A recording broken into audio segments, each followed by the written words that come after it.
Major funding for KPBS Evening Edition has been made possible in part by Bill Howe Family of Companies, providing San Diego with plumbing, heating, air, restoration, and flood services for over 40 years. Call 1-800-BILL-HOWE or visit BillHowe.com. And by the Conrad Trebas Foundation, Darlene Marcos Shiley, and by the following.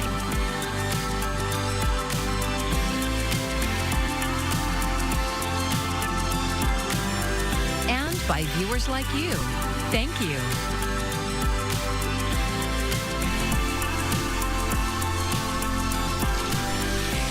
Rainy, windy weather caused more than 150 flight delays at the San Diego International Airport today, but the storm isn't the only cause for concern at the airport. Thanks for joining us. I'm Maya Trabulsi.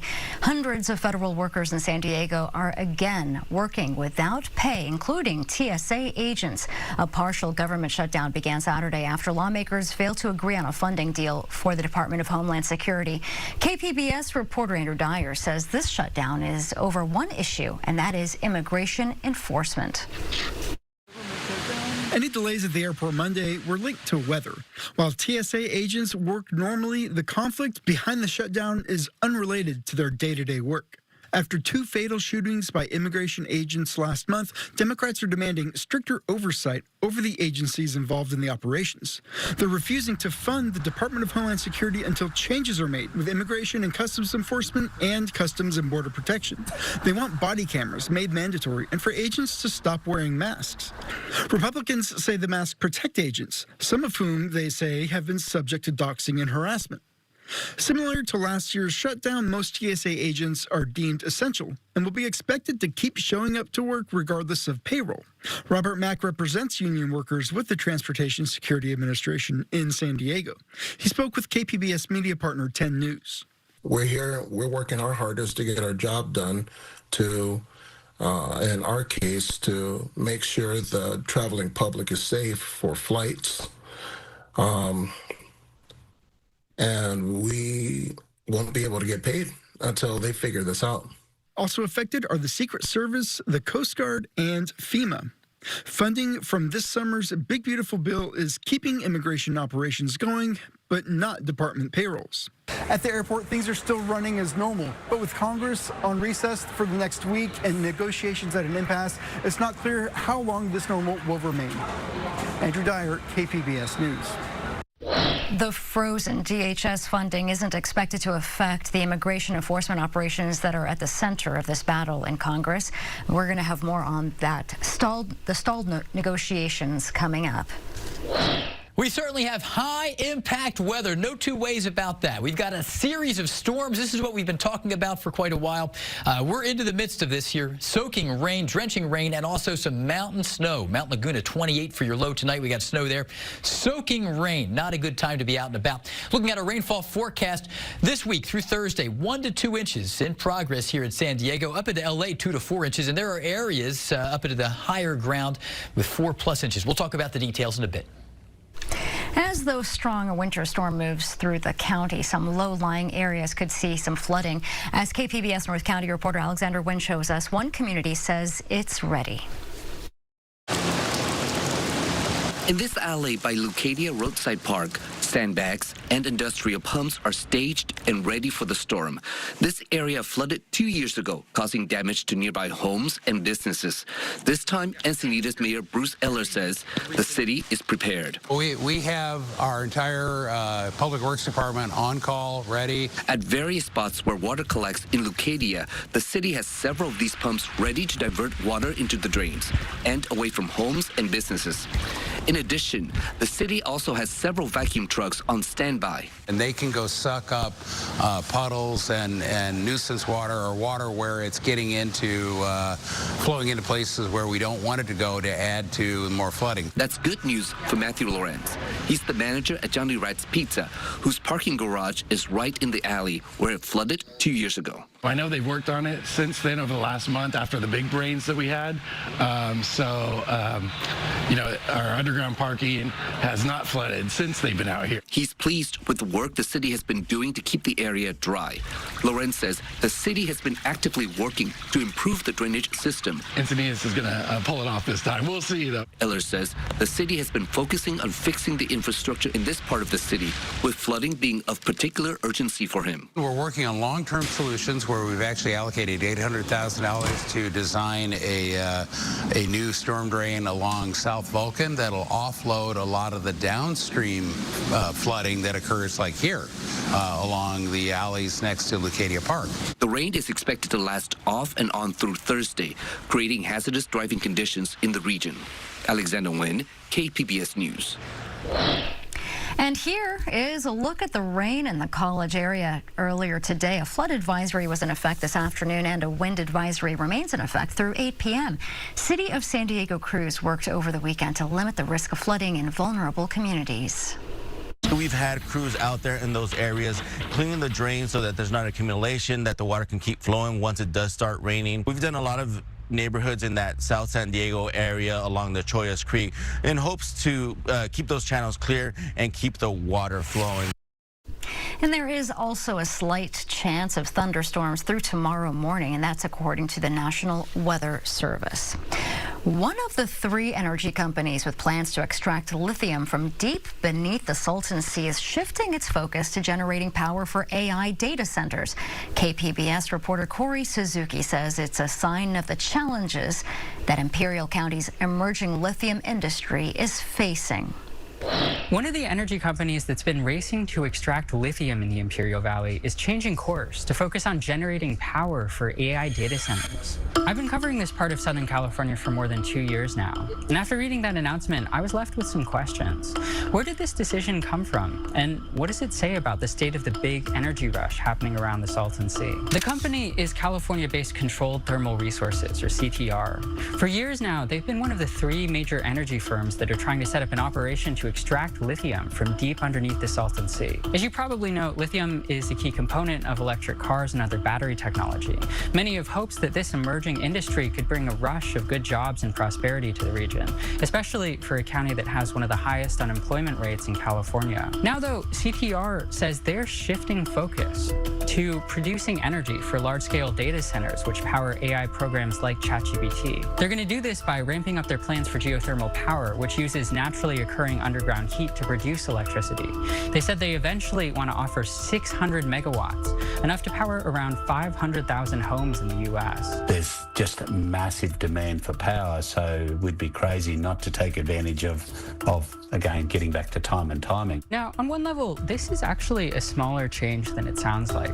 Energy production has always been part of the plan for CTR. That's because they need geothermal technology to get to those underground lithium reserves. But this new focus on powering data centers, it is one of the clearest indicators yet of the challenges that Imperial County's emerging lithium industry is facing as it struggles to get off the ground. The lithium market is not as promising as it was 3-4 years ago. Chris Benner is a professor of environmental studies and sociology at UC Santa Cruz.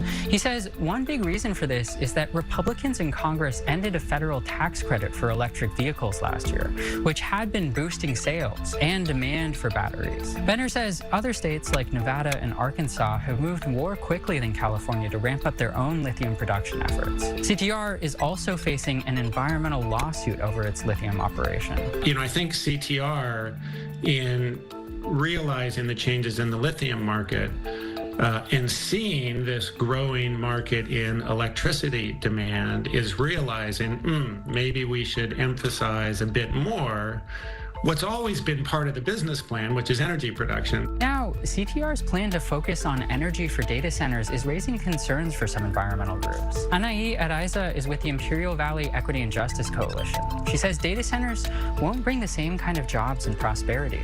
It's a gateway, right? Like, this energy complex opens the door to more data centers in Lithium Valley.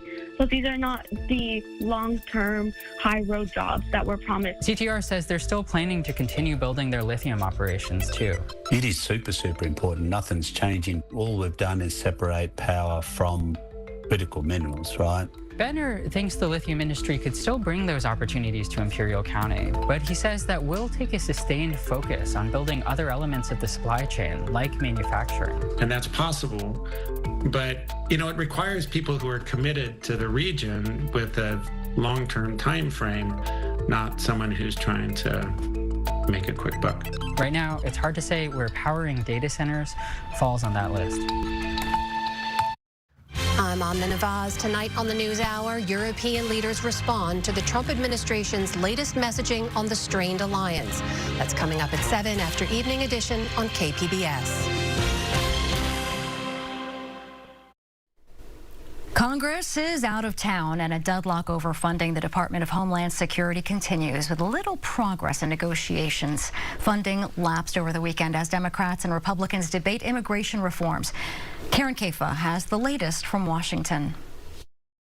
Border Czar Tom Homan said frozen funding for the Department of Homeland Security won't impact the Trump administration's immigration enforcement operations. The immigration mission, the reason why President Trump was elected to be president, continues. Senate Democrats withheld support of a funding package in the wake of the shooting deaths of Alex Preddy and Renee Good by federal immigration agents in Minneapolis last month. We have a rogue agency. Why don't we rein them in? That's what the American people are asking Republicans. Democrats want reforms, including tighter parameters around search and arrest warrants and requiring immigration and customs enforcement agents to wear body cameras and remove masks. They are smashing in windows, dragging people out of cars, breaking into people's homes without warrants.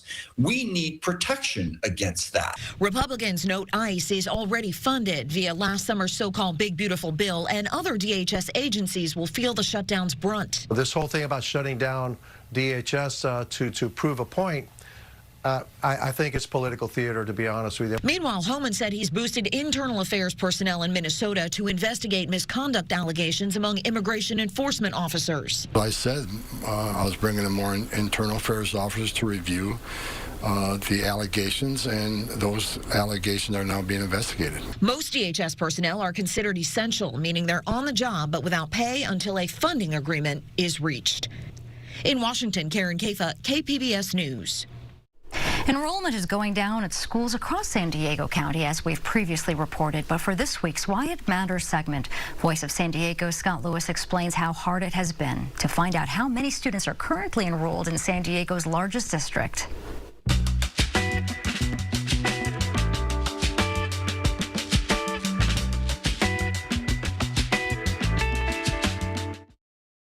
We requested demographic reports from San Diego Unified School District that may shed light on how many kids each school had versus how many it could fit. District officials denied they had any analysis like that. And even the district's superintendent was getting nowhere when she asked her own staff for that data. Finally, our reporter, Jacob McQuinney, obtained a report from the 2024-2025 school year, and it's a bit alarming. The district may be, quote, underutilizing 47% of its schools. About 16% of schools, a total of 27 schools, are less than half full. Some have only about a third of the students they have capacity to serve. Here are the 5 schools with the most capacity that isn't being used: Montgomery Elementary, Kimborough Elementary, Lafayette Elementary, Encanto Elementary, Rodriguez Elementary. The average enrollment decline of those schools was 28% over 10 years. These are scary numbers because they point to very difficult decisions in coming years. Few discussions are more controversial for a community than the ones about closing schools. But at this rate, they may become unavoidable. Unfortunately, this may be the last report of its kind that we get. The district no longer has a full-time demographer on staff who can map and project changes to populations.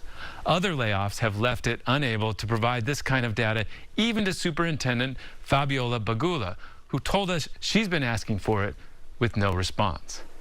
Those cuts came from major budget deficits the district has had to close, and those deficits are fueled in part by declines in enrollment. For Voice San Diego, I'm Scott Lewis, and that's why it matters. And Voice of San Diego is one of our partners for the Public Matters Initiative. You can learn more at kpbs.org/publicmatters. There's a growing trend in San Diego when it comes to affordable housing. More companies are looking to convert hotels into apartments. The concept isn't new. It's something state, county, and city leaders have been doing to create more housing.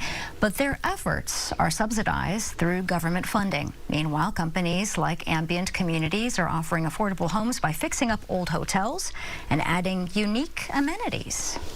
Well, if your first job, this is just a community that people like to live in. And for me, the only way we could afford it was we put a bunch of kids in a single-family home and did it that way. So this is another alternative to that. The reality of these units is the square footage of the units is relatively small. So we wanted to create larger spaces for people to spend time together because there's not a lot of room in the actual units themselves for people to host larger gatherings. According to rentcafe.com, rentals in Point Loma fall between $2,500 and $3,000 a month, but units at Ambient Communities complex in that area start in the low 2000s range.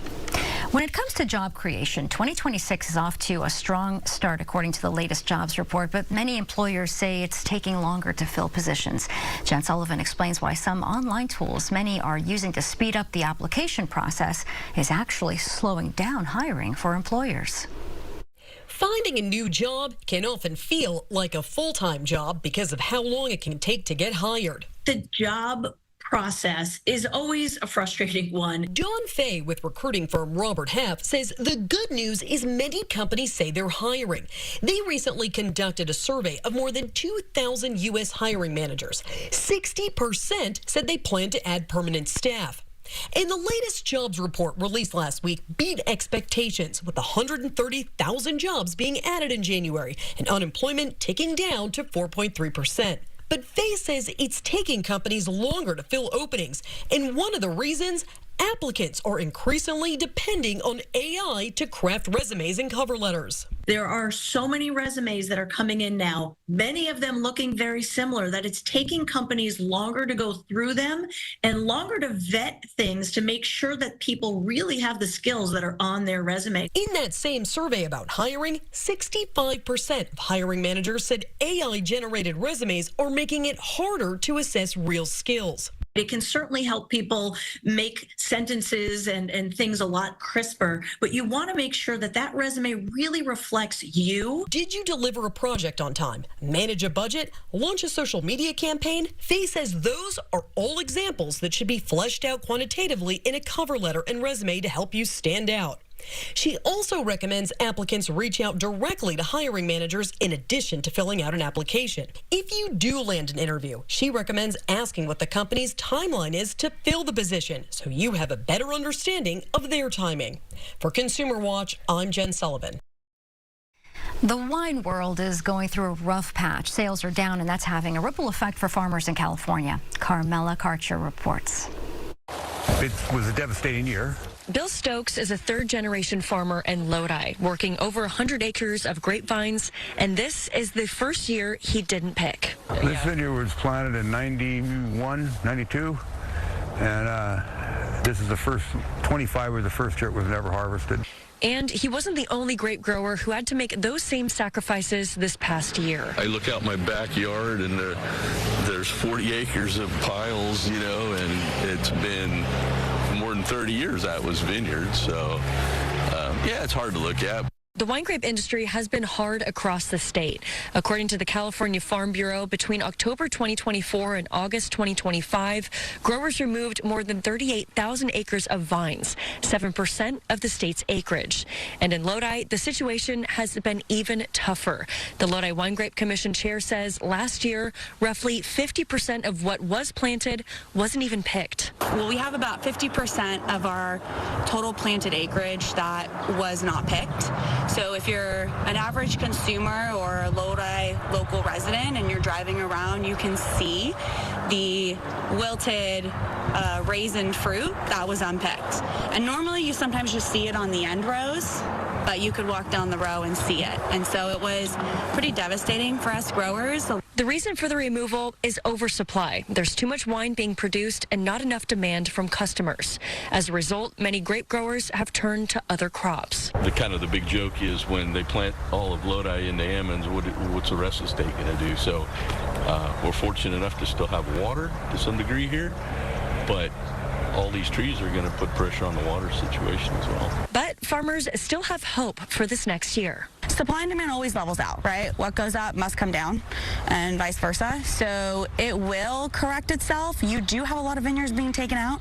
Depending on how much more we're forced to tear out, we'll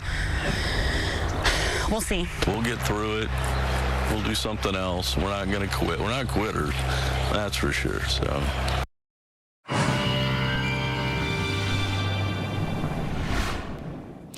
Our headlines, we got a mess on our hands here with soaking rain and mountain snow out there. We are looking at 1 to 2 inches of rain for most of us this week. Over a foot of snow in the highest elevations. The wet pattern is going to continue most of this week. Very, very wet out there. And tonight, we're in the midst of it here with soaking rain, 55 degrees, your low. We're looking at wind advisories. It's not just wet, it's also very windy. All of San Diego County, up into Orange County, we have wind advisories in effect into Wednesday morning. And to no surprise, very rough surf out there, high surf advisories all week long. We're drenched this Tuesday, soaking rain, drenching rain out there. And the rain and snow are going to be with us off and on through most of the week. It may not be raining at all moments, but much of the day Tuesday, it'll be wet. We got a rain-snow mix in Mount Laguna. Temperatures eventually rising to around 38, but we got soaking rain for coastal areas, mid-60s. Very wet Wednesday. Very, very wet out there with just that drenching shower activity off and on, and it's going to be cold enough for snow in the high ground. So this week, we're looking at 1 to 2 inches of rain for San Diego. It's already in progress. 2 to 4 inches in Los Angeles and into areas where some of the burn scars have occurred up into Los Angeles County and Ventura County. If we go back 13-plus months ago, significant risk of debris flows from burn scars there. Up into the mountains, though, we're looking at, well, quite a big hit here into some parts of even Southern California. 1 to 2 feet of snow above 6,000 feet in elevation. Snow levels will be dropping down to around 3,000 feet near Los Angeles, maybe 3,500 feet for us here into San Diego County Tuesday. And if you're traveling, by the way, I-15, I-5, we're looking at closures possible there for the Tejon and Cajon passes to our north. The hits keep coming Thursday. Very, very wet out there. Let's take a look at our forecast. Soaking rain for the coast here through Wednesday, showers Thursday, a break for Friday and Saturday, but it's going to be very wet until we get there. Inland areas, here we got soaking rain through Thursday, and then the showers become a little more intermittent Thursday, and then temperatures rebound, turns a little brighter for the weekend. Into the mountains we go here, rain and snow, and then becoming more of just a straight-up snow situation. Could be some mixed precipitation, maybe even involving a little sleet come Friday, but snow levels will be coming down. And in the deserts, we got some rain out there as well through Wednesday with that tapering off maybe a little earlier on Thursday. I'm AccuWeather meteorologist Jeff Cornish for KPBS News. The federal government's decision last week to end regulation of greenhouse gas emissions is personal to scientists in San Diego, and that is because one of the scientific foundations of that policy is rooted in local research dating back to 1958. KPBS environment reporter Tammy Murga has more on the Keeling curve. You may not know it by name, but the Keeling curve is iconic in scientific circles. For decades here, starting with my father, we've been tracking the buildup of carbon dioxide in the atmosphere through measurements around the world, but most notably in Hawaii on Mauna Loa. That's Ralph Keeling. He's the director of the CO2 program at Scripps Institution of Oceanography. He recognized at a young age that the work his father, Charles David Keeling, began was important. The Keeling curve was really the first clear evidence of human impacts at that scale of the global climate. And so it was the alarm bell that went off. But it's also the pulse of the planet. We're seeing what's going on. It is our bottom line. So bending the curve means bending the Keeling curve. That curve links carbon dioxide levels increasing at a much faster rate to fossil fuel burning, a primary driver of global warming. The Keeling curve has been foundational to the policy that enabled the federal government to regulate those emissions under the Clean Air Act. And now the endangerment finding is hereby eliminated, as well as all greenhouse gas emission standards that followed. Lee Zeldin heads the Environmental Protection Agency, or EPA. Last week, he said the policy known as the endangerment finding led to too much red tape for automakers. Manufacturers will no longer be burdened by measuring, compiling, or reporting greenhouse gas emissions for vehicles and engines. He argues that the Clean Air Act is meant for regulating pollutants that linger in the air people breathe, like smog, and it doesn't give the EPA the authority to regulate greenhouse gases like carbon dioxide that stick around in the atmosphere. But Keeling says those greenhouse gas pollutants create health harms too. To me, a pollution is something that we are putting out there that we didn't need to put out there, that's changing the environment in a way that's harmful. And CO2 checks that box pretty easily. Keeling worries about what the government ending its obligation to regulate these emissions will mean for our future. CO2 is not going down. CO2 is going up. It's going up faster than ever. We're burning fossil fuels, and it's simply building up. We're taking carbon that was in the ground in the form of fossil fuels, we're burning it, and we're flooding the zone. And that, he says, has already led to wildfires, sea level rise, flooding, and heat waves. And that has had an impact on energy bills, emergency room visits, and insurance premiums. Keeling says he worries about the country losing momentum in curbing planet warming emissions. If we care about our own well-being, we have to lead the world. And so the signals we give to other countries about how to behave are as important as anything we do domestically. If his father were here today, Keeling says he would say the same thing. We have to get fossil fuel burning under control, and these actions don't help. And we have to lead the world in the crusade to reduce dependence on fossil fuel. Our country needs to do that badly. The state of California and environmental groups like the Sierra Club are vowing to challenge the EPA in court. Tammy Murga, KPBS News. You can find tonight's stories on our website, kpbs.org. Thank you for joining us. I'm Maya Trabulsi. Enjoy your evening. Major funding for KPBS Evening Edition has been made possible in part by Bill Howe Family of Companies, providing San Diego with plumbing, heating, air, restoration, and flood services for over 40 years. Call 1-800-BILL-HOWE or visit billhowe.com. And by the Conrad Previs Foundation, Darlene Marcos Shiley, and by the following.